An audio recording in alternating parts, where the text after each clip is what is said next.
Okay, this is just a quick addition to a prior video about substantive due process and equal protection.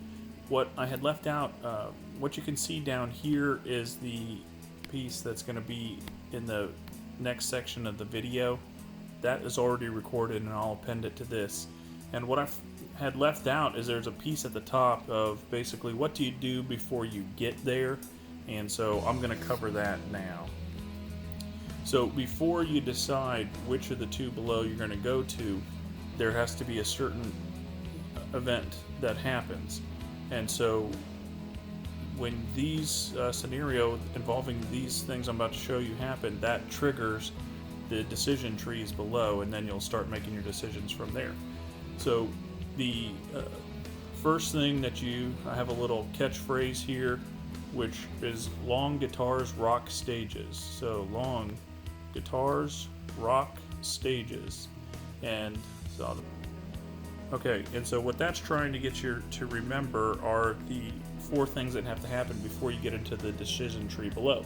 So the L stands for a law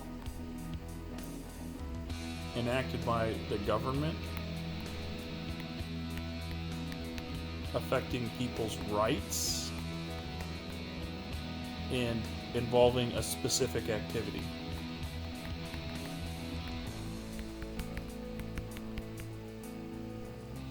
So if you get a fact pattern that tells you about a law that was enacted by a government actor involving people's rights related to a specific activity, then you have a situation of long guitars rocking stages, and that's the trigger to move on to these next two. And I'll now append the previous videos that go into detail the lower section here. Hey, this is a quick video on Con Law 2 final exam with a look at the substantial due process analysis versus equal protection analysis. So just beginning with the due process analysis, the idea that I've got here is if it's, let me just grab a color here. If the analysis involves all people, so that's an infinity sign there, and then this is just a people character here. If the analysis involves all people, then you're gonna be doing a substantive due process analysis of the situation. That's substantial due process analysis. And at that point, you need to evaluate whether the factual situation involves a fundamental right or not. So if it does involve a fundamental right, so that's yes to fundamental right, then the analysis will be based on a strict scrutiny.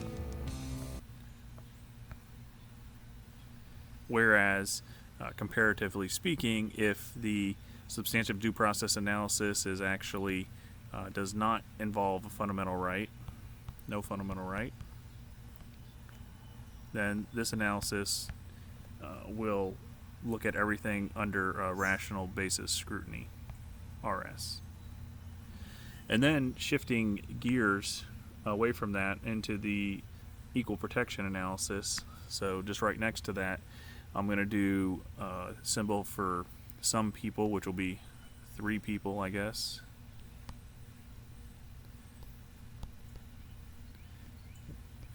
You got three people here are representing the idea of some people as opposed to all people. So if it's some people, then that is going to be an EPA, equal protection analysis. And under that analysis, you're going to have three sub possibilities. So I'll move here.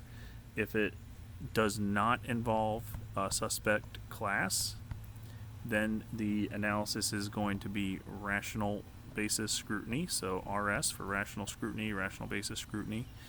If it does involve what I'll call a quasi-suspect class, so this is kind of a sort of equal sign, quasi-suspect class, then the scrutiny is going to be intermediate scrutiny.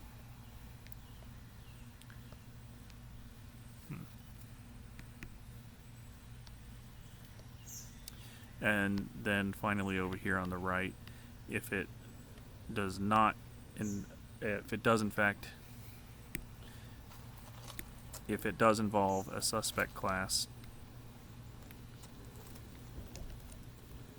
then the analysis is going to be strict scrutiny again with the SS.